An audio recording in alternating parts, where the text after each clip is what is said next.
hold. Let me take my place here. Okay. Welcome. You're listening to Sports Econ 101, the show where we discuss sports topics from a business perspective. I'm your host, Edward Brown, along with my co-hosts, Russell Jackman and Mike McDowd. Today's trivia theme is going to be baseball because at each commercial break, we are going to ask a sports trivia question. And the reason we're doing baseball is because in the next segment, we're going to introduce a longtime friend of the show, Stephen Travers. And let's see, when we get back also, in addition to talking to Steve, certain topics we want to cover. O.J. Simpson's estate fighting a $33 million payout from the 1997 wrongful death ruling. Andrew Luck trying to make a comeback after 6 years. Want to talk a little bit about the WNBA draft and Olympic track and field, the first sport to pay prize money. And I want to see if you guys know what the average salaries are in the three major sports. And for anyone who's doing fantasy baseball, how's your Jose Abreu doing? Yeah, not so good. We're going to get into his stats too. Any comments, boys? Does that include the WNBA? Yeah, actually, I do have a figure on that as well. Yeah, I do too. I'm curious what your figure says. Okay. Just like I know you had big challenges with regard to how many viewers there were for the college finals for the women and then college finals for the men. And you're shaking your head and going, I don't believe it. Right? Well, yeah, man. I mean, how much time do we have? Do we have 15 seconds to say something? 15 seconds. Yeah, go ahead. Listen, women's final is on Sunday at 3 p.m. No competition whatsoever. Men's final is on Monday at 9:30 p.m. Eastern time, 6:30 West Coast time. What time is the NBA? They call it men's final end? About midnight. So of course there's no competition. That's another factor that I didn't think about. That is a very good point. All right, stay with us. You're listening to Sports Econ 101. Don't touch that dial. We're going to be back.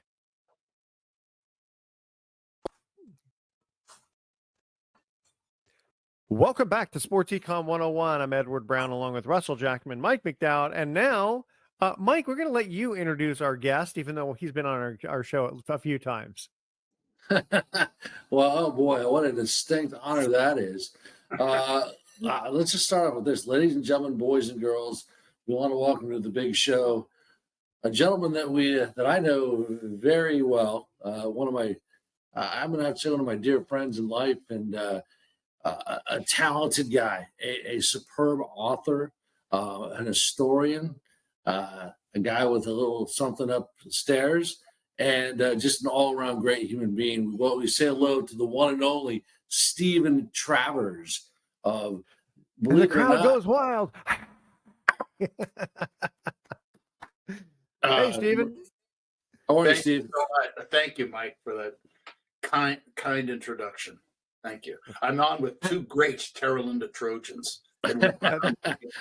Hey, fight on, I guess. Yeah, that's right. I was class of 78. So yeah. Mike, what year were you graduating? Oh, you're a young man. 2010.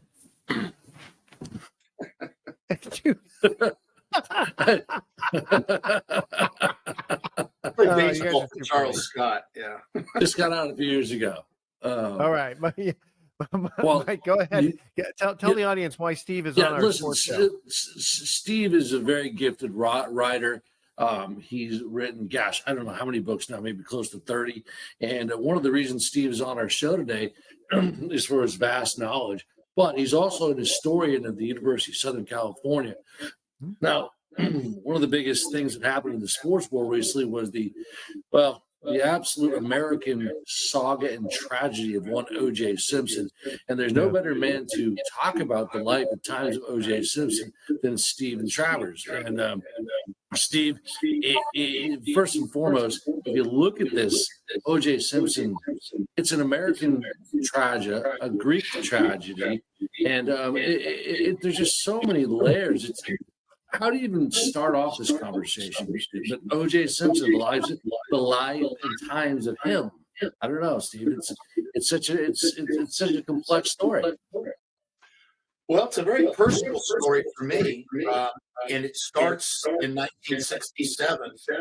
My whole family was a Cal, and I grew up going to Memorial Stadium and watching the Cal Bears, and my dad loved anything the Cal football, Harlan Gym. I was a bat boy for the Cal baseball team. So it was all Cal. And so we're listening to the radio, and here's this guy going, Simpson the ball carrier, Southern Cal, 8-yard gain, first down, Simpson the ball carrier, touchdown, Southern Cal. Southern Cal leads 34-0. And I was thinking, well, what is this about, right? What is Southern Cal? I was thinking, is this some version of Cal? And I remember they used to call UCLA University of California Southern Branch. Is that what they are? I said, who is Southern Cal? And he says, oh, well, this is University of Southern California. And Hey, Steve, can you get a little closer to your mic? You're kind of cutting in and out. Yeah, and I said, well, why are we listening to them? He says, well, because they have a running back named O.J. Simpson, and my dad was a professor at City College, and he knew O.J. at City College, and he helped O.J. get into USC. Probably gave him a courtesy grade, a courtesy B or something, whatever he did. And, of course, he followed him, and from this point forward, I was a USC fanatic. Right from the get-go, and of course, eventually I ended up going there, right from there, and I met OJ at USC. I met OJ, Nicole, and Marcus Allen at the same time. So I knew them, and when all of this happened, it was really shocking. And of course, O.J. Simpson, originally from the Bay Area, Galileo High School, San Francisco City College, where he was an All-American there, and then jumped over to USC. So a little perspective for our younger listeners who don't know who O.J. Simpson is. But I tell you what, he's one of the most controversial figures, not only in the sports world, but really in our culture in the modern era. Is that a fair assessment, Steve?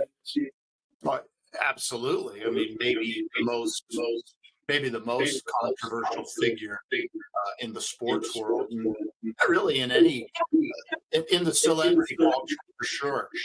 A lot of opinions about it. Yeah. But I mean, so, he goes ahead, he gets exonerated for he's found not guilty of the murders of Ron Goldman and Nicole Simpson, his ex-wife. But a couple of years later, he actually gets found guilty in a civil trial, which is an easier trial to win. And the $33.5 million judgment against him, which he just doesn't pay. And then he passed away last week. And I guess his estate attorney is basically saying, yeah, we're never going to pay this out. I'm wondering, how does that work? How do you just not pay a judgment?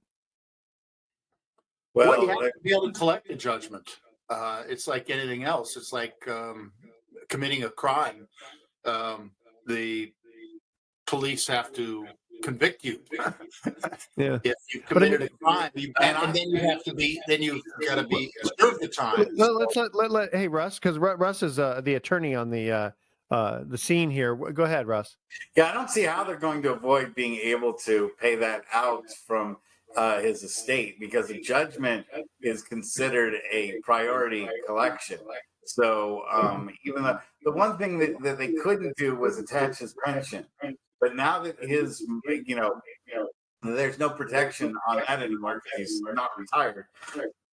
He's dead. But does the pension go away when he dies? Yes. Okay, yeah, so there was nothing. There's no legacy amount to get paid out anyway. I don't think so. And so in that sense, his it's just going to be whatever his property sells for when there's an estate sale.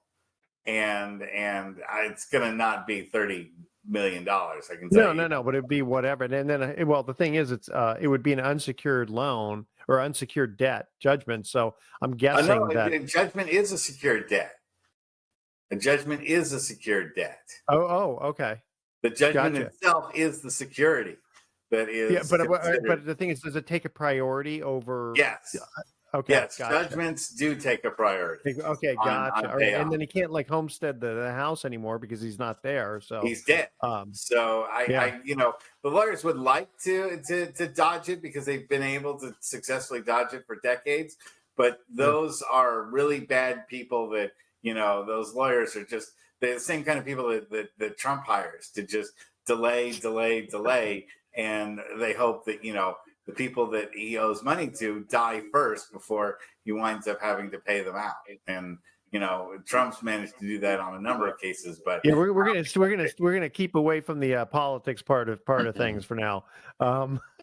Okay, hey, guys, we're gonna cut to our first commercial break with a trivia question because things can get heated a little bit under the collar here, and you have to excuse Russell because he had an accident recently. I feel this way if I fell into a food processor.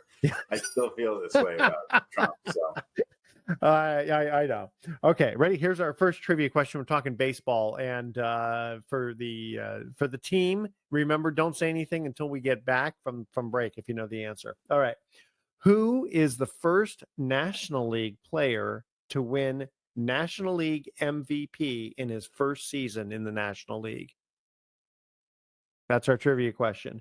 Who is the first National League player to win National League MVP in his first season in the National League?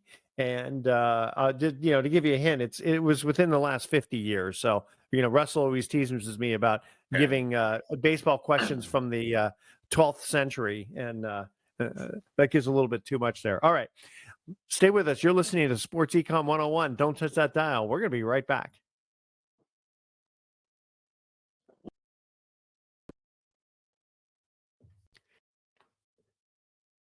Welcome back to Sports Econ 101. One more time, I'm Edward Brown, your host, along with Russell Jackman, Mike McDowd, and our special guest, Steve Travers. All right. Trivia question number 1 on baseball. Who is the first National League player to win National League MVP in his first season in the National League?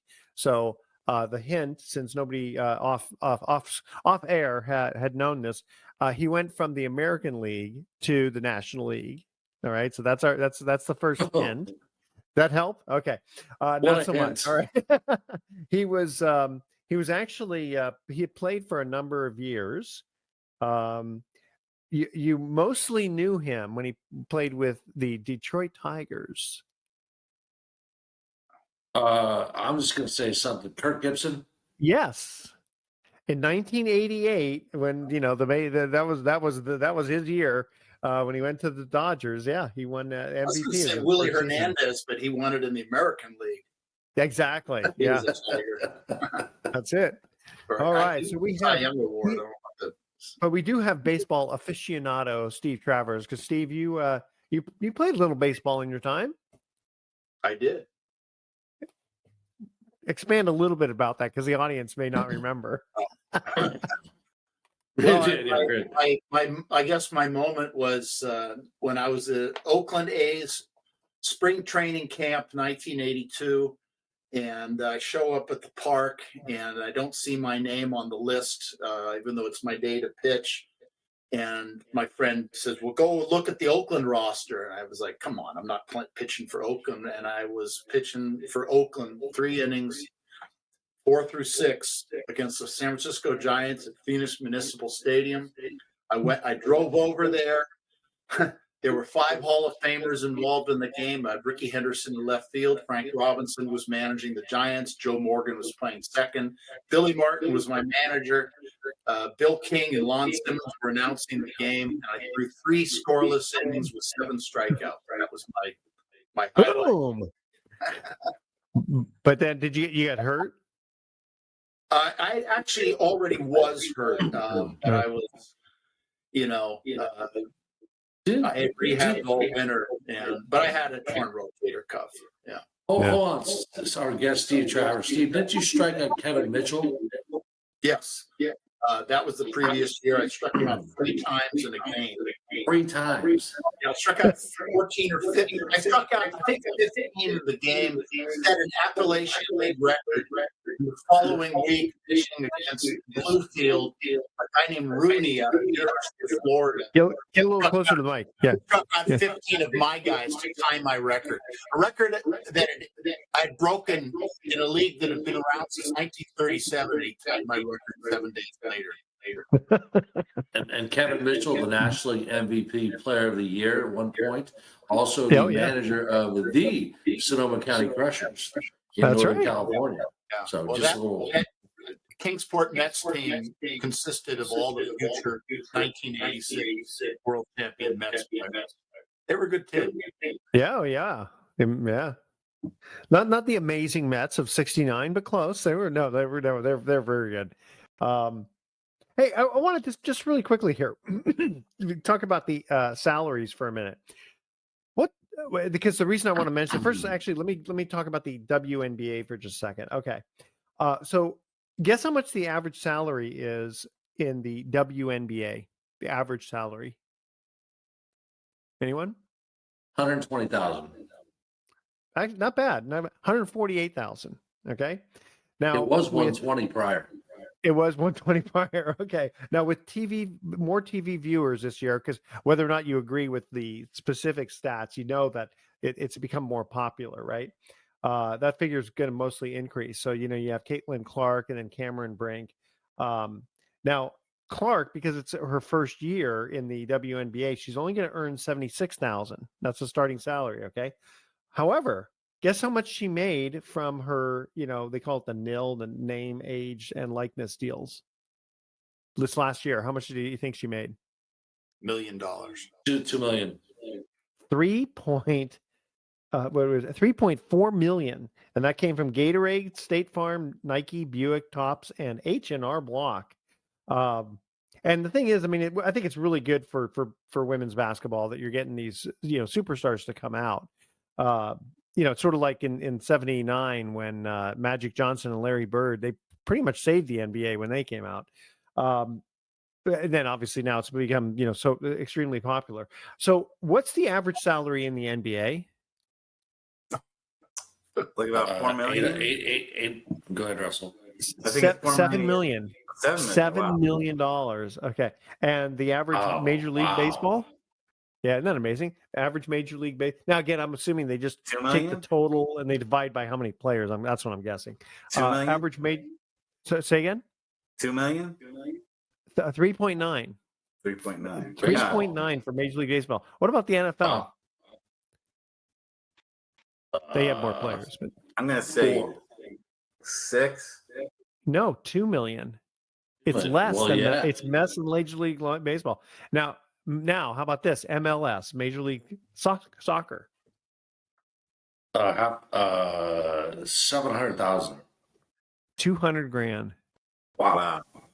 200 grand. Yeah. But the thing is, that soccer is becoming more popular. You're getting a lot of Latin American people coming to the United States, and it's filling up stadiums. People have been saying that since the '70s, though. People have been saying that since the '70s, since I was a kid.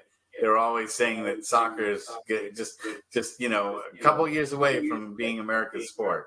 And I haven't heard that, but I definitely think it's become more popular. And I got to say that the women's basketball has become better. I remember about 10 years ago, they all seemed to be kind of like standing around, not really doing much with being athletic. Now, a lot of these women are pretty darn athletic. This was the first time I actually watched. I didn't watch any of the WNBA, but I did watch the semifinals and the finals for college, and it was entertaining. It really was.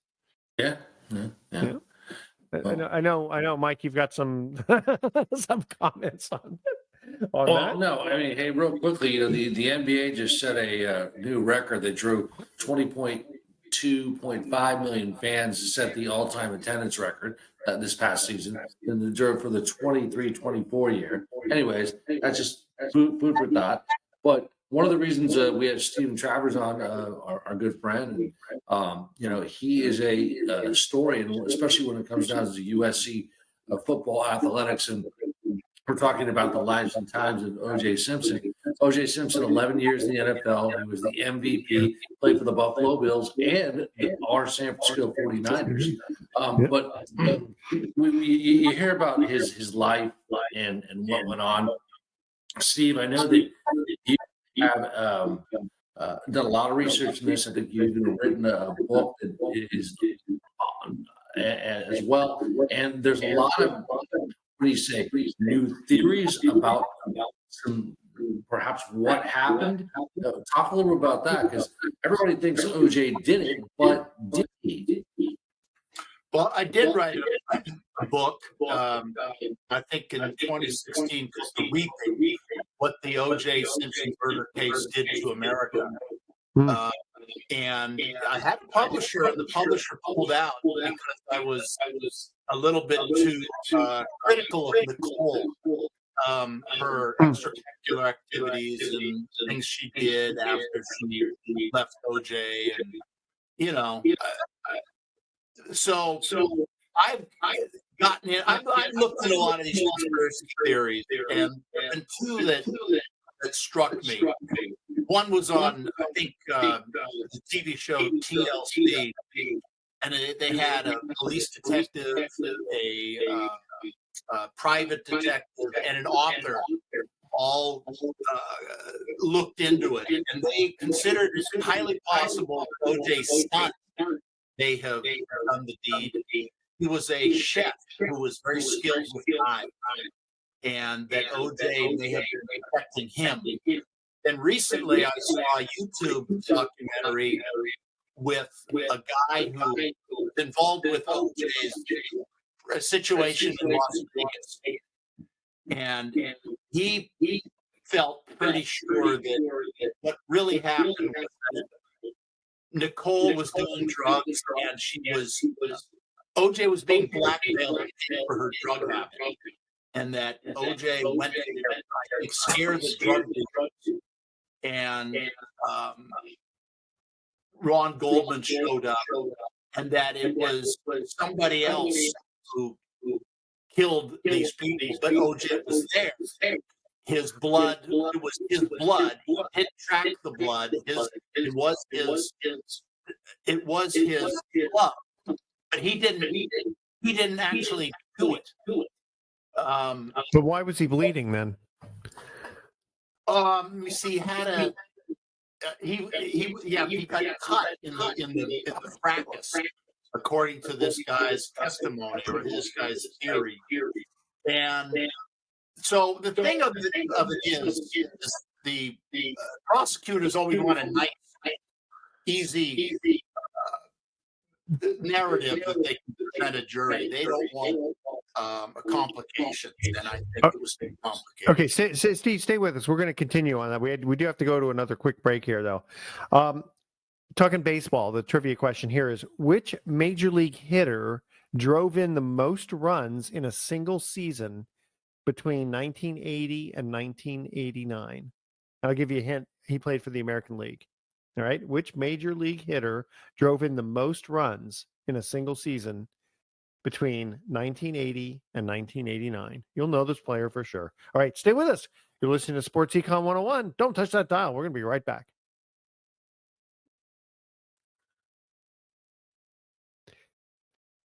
Welcome back to Sports Econ 101. Edward Brown, Stephen Travers, Mike McDowd, Russell Jackman. We're all here. All right. Trivia question number 2. Which major league hitter drove in the most runs in a single season between 1980 and 1989? And what's interesting is this guy hardly ever popped out. He hardly ever hit a pop-up, which is kind of interesting. He hit like 7 home runs. Tigers in 1987? No. Did he play for Oakland A's? No. Oh. No. And he was known also for hitting, I think, a home run in either 7 or 9 consecutive games. Mark McGuire? No. No. Don Mattingly. Oh. Don Mattingly. Yeah. People forget about him. Yeah. Okay. So Steve Travers, quite the historian. We were just talking about the whole OJ case. The thing is, if he had been there and seen a struggle. I don't remember that being a defense. Like, hey, I actually came across this guy. I thought he claimed he just like showed up later or he was never there. So it's been like 30 years since this case. His big claim was that it was all the evidence was planted by the police. Oh, the cops, yeah. And racially motivated. But the thing was, they could never explain why the Bruno Marley shoes that O.J. Simpson had custom made for himself, those footprints were outside the window. So he was obviously watching what went on. But couldn't those have been from like a week ago or 2 weeks before? The forensics determined that the footprints were there, from the night of the attack. Oh, gotcha. Okay. So, but the thing was, the O.J. Simpson jury, I think, was one of the most simple-minded and stupidest group of people that have ever assembled to give a verdict in any case in America. Well, do you remember at the very end that one guy shakes his fist in the air like, "Yeah, victory!" Yeah, and it's and like, Lance holy Ito asked smokes! for OJ's autograph, and more people were interested in Marsha Clark's hairdo, and the Lance Ito dancers on Jay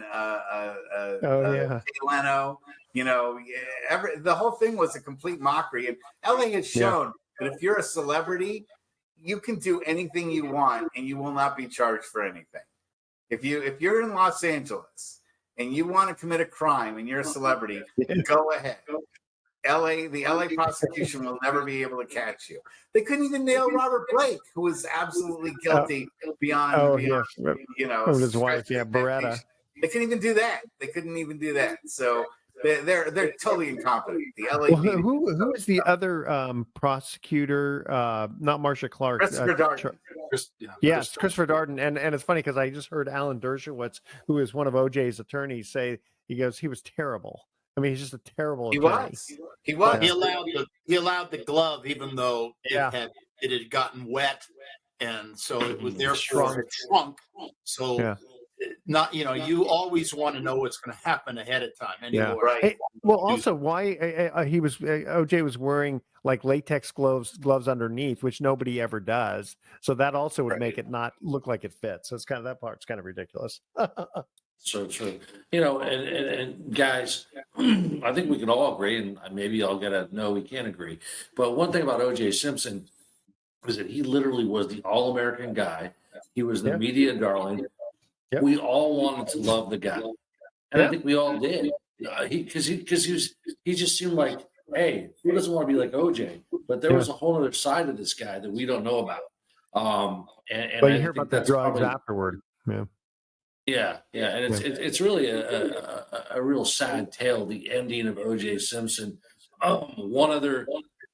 Stephen Travers, our guest and historian, wrote a book about O.J. Simpson. Steve, there's also another theory. That's A, and then B.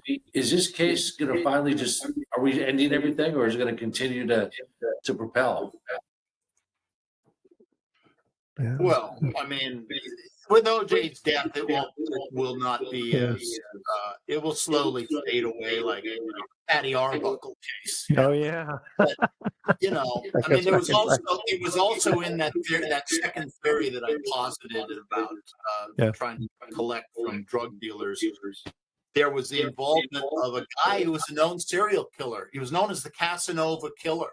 And he actually lived in Nicole's house one time because he did work in Nicole's house and worked there and possibly had a romantic affair with her. And they actually made a movie about it several years ago. I think 2016. I think it was called The Casanova Killer. I'm not sure.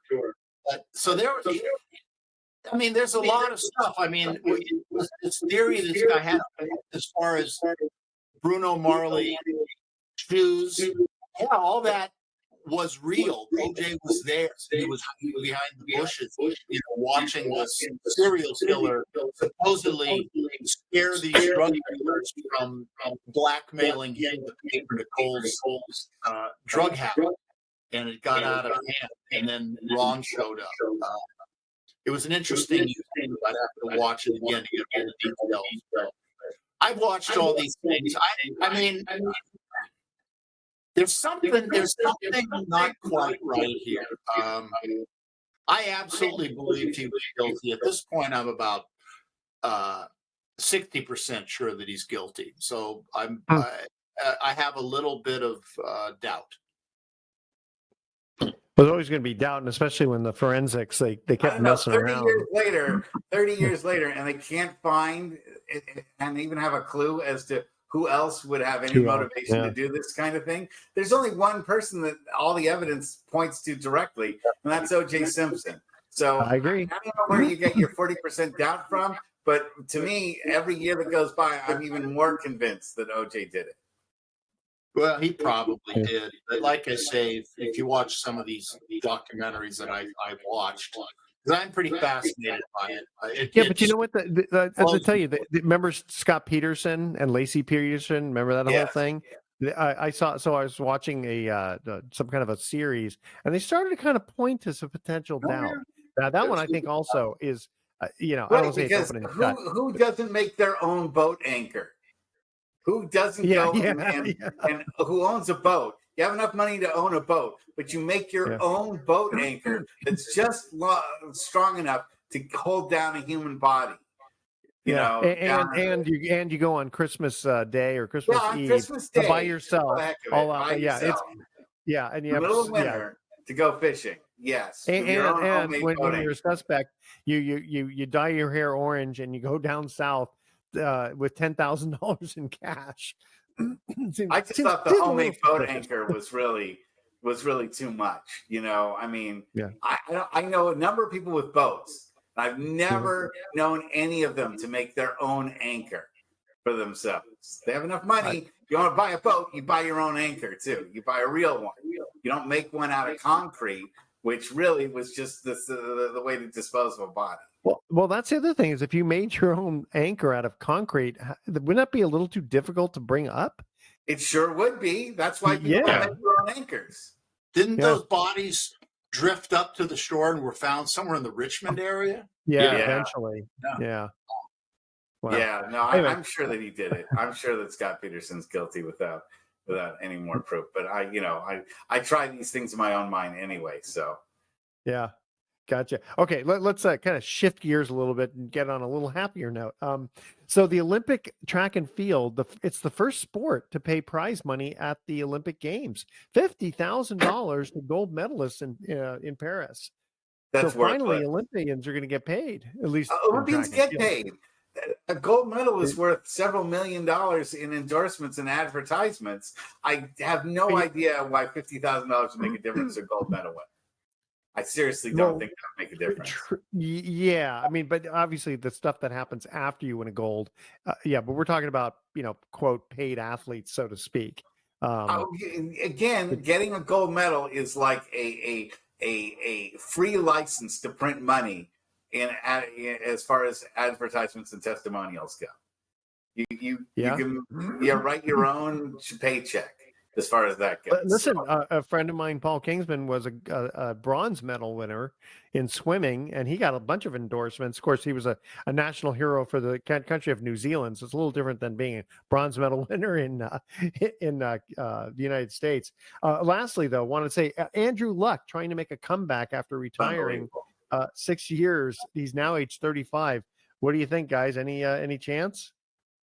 Why not? He has a neck injury, right? Wasn't that the reason he retired? Yeah. I mean, highly unlikely he's going to be successful. But I'm all for him, man. Why not? I still hear rumors that Colin Kaepernick is coming back. So it's like I guess you can never be too old. Let's see if they want to get up. How old is Kaepernick?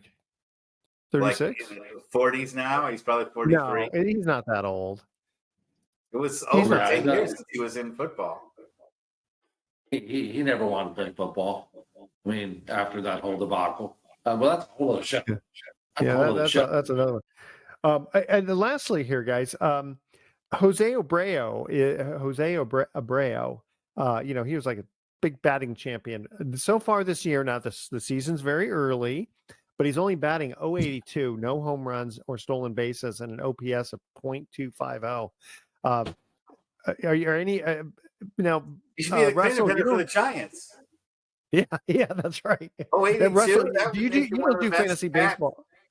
He'd be one of the Russell, you best don't do bats in the fantasy Giants baseball, lineup. do you? You only do fantasy NBA or fantasy football? Yeah, no, fantasy baseball is way too hard to keep track of. It's you have to follow it every day and change your lineups every day. But the Giants have Oh, that's true. like a 192 team batting average. So 082 fits right there in the And they're lineup. still not at the bottom. No, There's still a couple teams. Thank God Again, it's very, very early in the for 2 season. more games. Thank God they get to play Miami for 2 more games. Yeah, really. Any predictions of how who's going to win the World Series? Or is it a little too early to predict? NBA. Let's think of who was going to come out of the West and who's going to come out of the East. I say it's going to be Denver versus Dallas, and the East it's going to be Milwaukee against Boston. I see Boston going forwards. I see Denver going forwards. I see Denver against Boston. I see Denver winning. Just like last year. Yeah.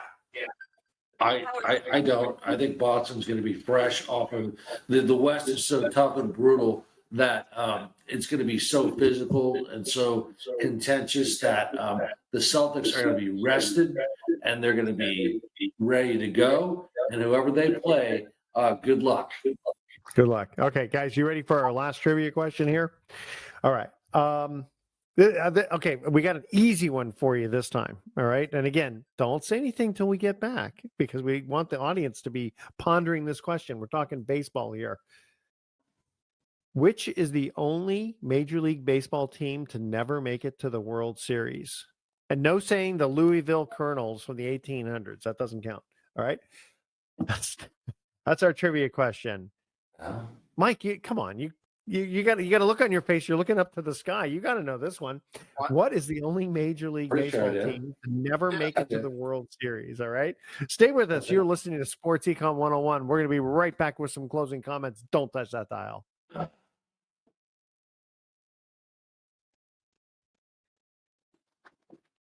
Welcome back to Sports Econ 101. Last time for today, I'm Edward Brown, your host, along with my co-hosts, Russell Jackman and Mike McDowd, and our special guest, Steve Travers.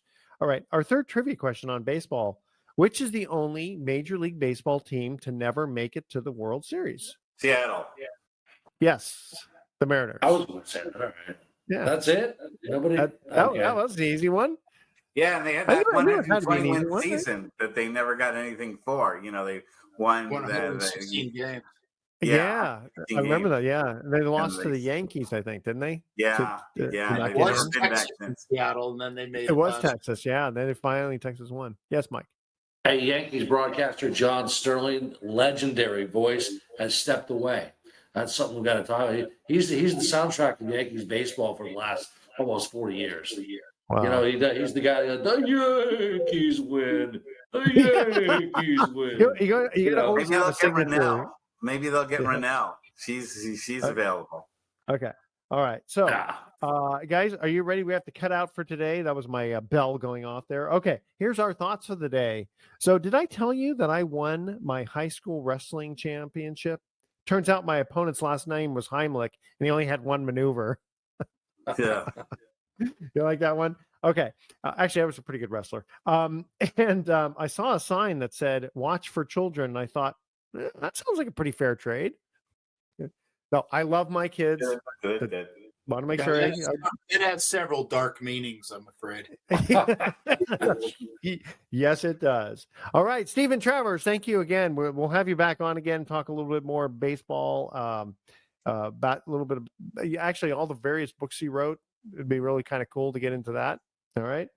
And audience, tune in next week to Sports Econ 101. We'll be discussing sports topics from a business perspective and asking more sports trivia questions. Thanks for listening. On behalf of our team, I'm your host, Edward Brown. We'll see you next week.